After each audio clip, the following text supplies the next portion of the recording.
Most people are not unlucky. They're not lazy. They're not broken. They're just living the same year, over and over again, and calling it a life. If you feel like nothing in your life really changes, no matter how hard you try, this video will explain exactly why. And once you see it, you won't be able to unsee it. Here's the uncomfortable truth. Your life doesn't change because your days don't change. Not in a big way, not in a meaningful way. Most people are trapped in a loop, not a failure. Wake up, check the phone, react to the world, get tired, sleep, repeat. Nothing is wrong enough to force action. Nothing is right enough to feel proud. So life stays the same. People think change happens through motivation. It doesn't. Change happens when a pattern is broken. And most people never break patterns. They decorate them, they change playlists, they watch new videos, they set new goals, but their behavior stays familiar. And familiar behavior always produces familiar results. This is the part no one tells you. If your environment doesn't change, your future won't either. You can think differently, you can plan differently. But if your surroundings keep triggering the same habits, your outcomes stay locked. That's why people feel smart but stuck. They understand the problem, they know what they should do. But knowing is not the same as doing, and doing requires friction. And doing requires friction. Most modern lives are designed to remove friction. Everything is easy, everything is comfortable. Everything is one click away, and comfort slowly kills urgency. Urgency is what creates movement. Without urgency, people wait. They wait for clarity, confidence, motivation, the right time, but the right time never arrives. Because the system they're living in rewards waiting. Scrolling feels productive. Planning feels responsible. Thinking feels safe. Action feels risky. So people avoid it, and then they say, I don't know why my life isn't changing. Here's why. Your identity is being reinforced daily. Every small action tells your brain a story. This is who we are. When you avoid discomfort, you teach yourself avoidance. When you delay action, you teach yourself delay. And over time, this identity becomes automatic. You don't decide to stay stuck. You default into it. This is why change feels so hard. You're not fighting circumstances. You're fighting conditioning. Years of repetition. That's why one good week doesn't change your life. That's why one burst of motivation fades. Because repetition beats intention. Always, and until something interrupts the loop. Life stays predictable, safe, tolerable, unchanged. Here's something most people don't want to hear. Motivation is not the solution, it's the distraction. Motivation feels powerful. It feels like progress. But motivation is emotional, and emotions are temporary. That's why people feel unstoppable one day, and completely empty the next. They think, I just need to feel motivated again. But motivation was never the problem. The real problem is this. You're relying on a feeling to fix a system. And feelings don't run systems. Habits do. Your life is not controlled by what you want. It's controlled by what you repeat.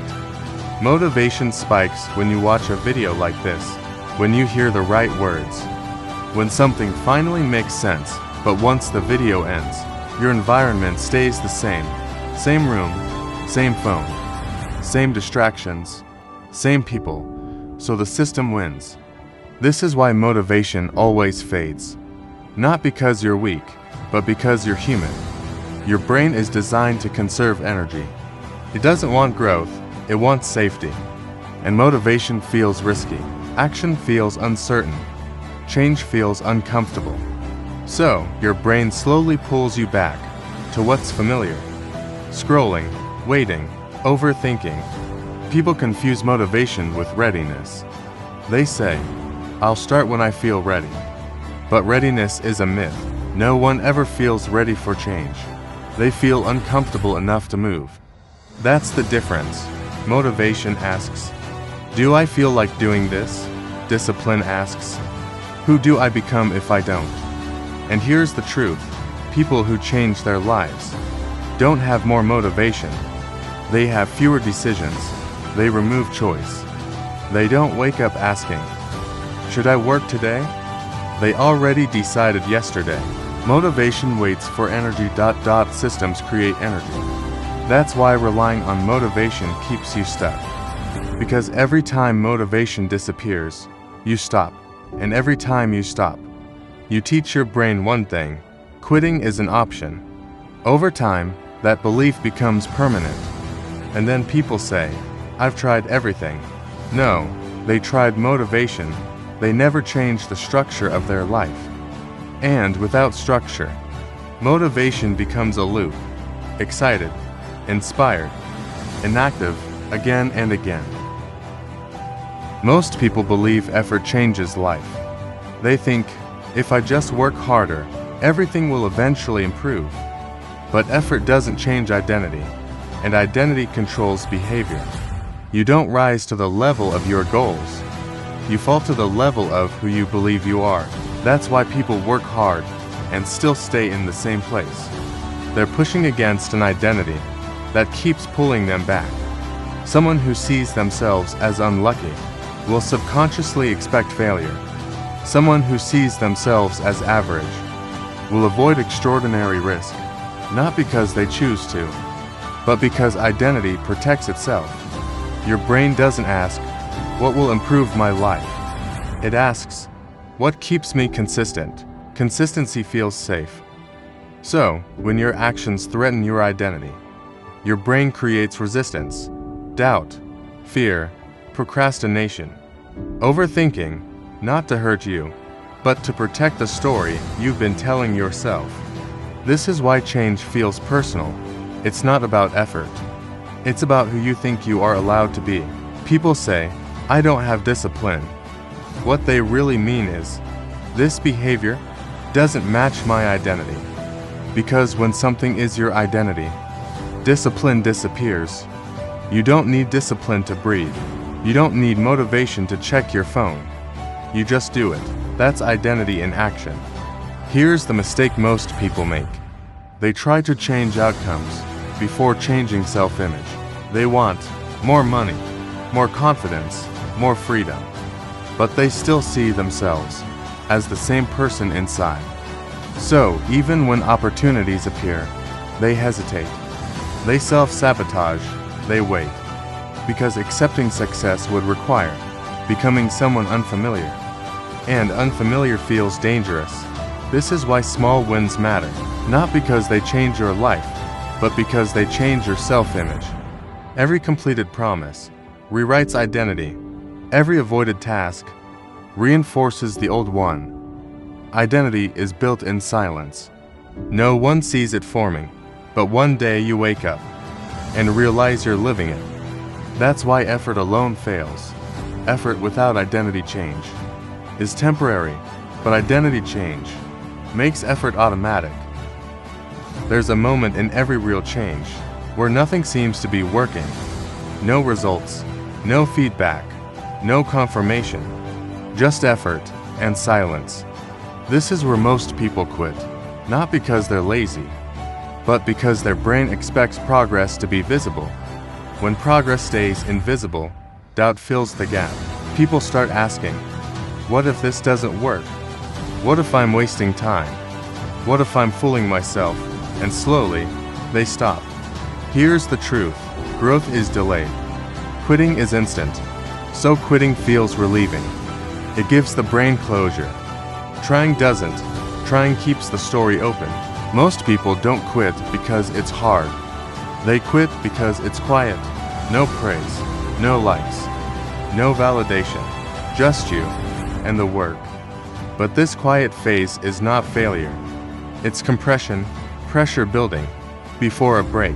The problem is, people confuse lack of results with lack of progress. They don't see what's changing internally, their tolerance, their focus, their identity. So they assume nothing is happening, and they return to what's familiar. Comfort, distraction, old habits.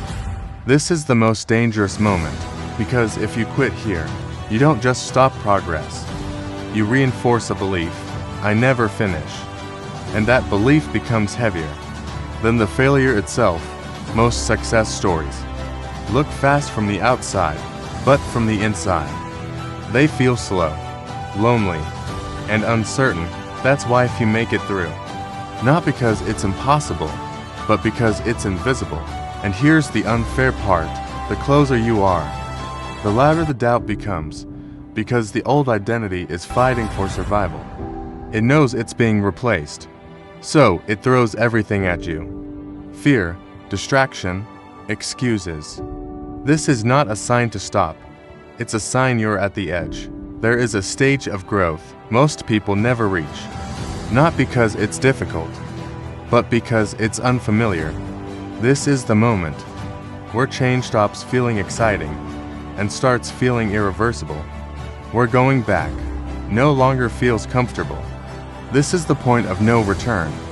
Up until now, everything you've heard has been preparation.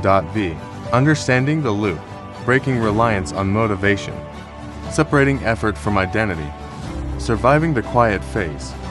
But none of that matters unless you cross this line. Because before this point, change is optional. After it, change becomes your default. Here's what no one explains. Real transformation doesn't happen when life improves. It happens when returning to your old life starts to feel painful. That's when identity truly shifts. Most people wait for proof. They say, once I see results, I'll fully commit. But the point of no return comes before visible results. It arrives when your standards change. Standards are different from goals. Goals are things you want. Standards are things you refuse to accept. Goals sound like, I want to be disciplined. Standards sound like, I don't negotiate with distractions. Goals are optional. Standards are enforced. And here's the truth. Your life rises or falls to the level of your standards, not your motivation. When standards change, behavior follows automatically. This is where identity locks in. You stop asking, should I do this? And start asking, why would I not? That shift is subtle, but permanent. Most people never reach it because they keep their old standards. While chasing new outcomes, they want a new future without offending their current self. But growth is offensive. It challenges routines. It disrupts comfort. It exposes excuses. So people delay it. They stay polite with their limitations. They say, this is just how I am. No, this is just what you've tolerated. Tolerance is the invisible prison you tolerate.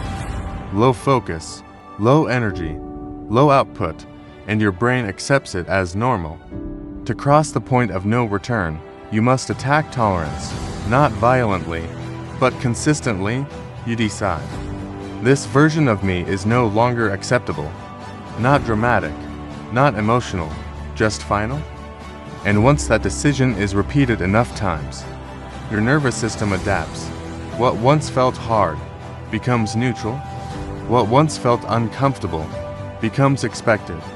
That's when change sticks, not because you're forcing it, but because you've redefined normal.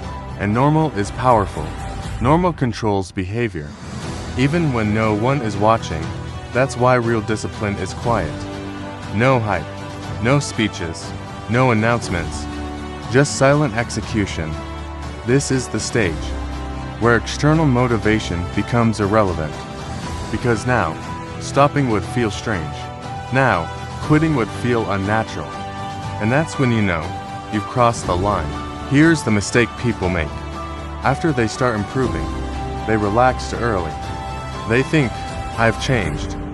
But identity doesn't lock in through intensity. It locks in through consistency under boredom. Anyone can act disciplined when things feel new.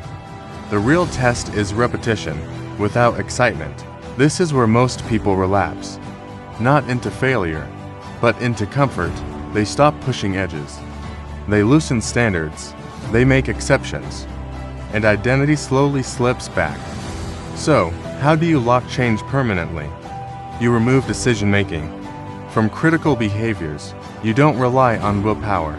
You rely on structure. Structure is invisible discipline. You decide in advance. When you work, where your phone goes, what you do when resistance appears.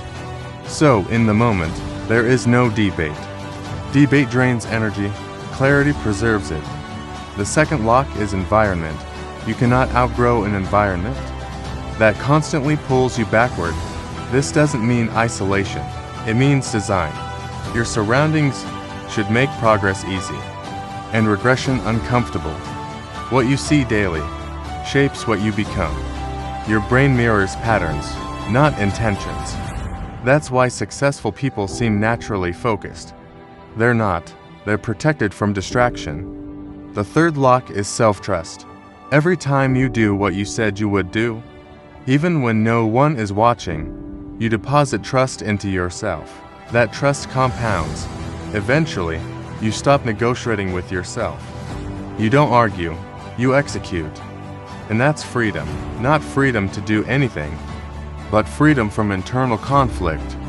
Most people are exhausted, not from work, but from arguing with themselves all day. Once that argument ends, energy returns, clarity returns, momentum builds, and then something strange happens. You stop asking, "Is this working?" because you're no longer chasing results. You're reinforcing identity. Results become a side effect, and side effects are effortless. This is where people misunderstand success. They think successful people wake up inspired. They don't. They wake up aligned. Their actions match who they are. No friction, no drama, just movement. And once you experience this state, going back feels impossible, not because you're scared, but because you've outgrown it. That's the final truth. You don't escape your old life, you outgrow it. And when growth becomes who you are, life has no choice but to respond.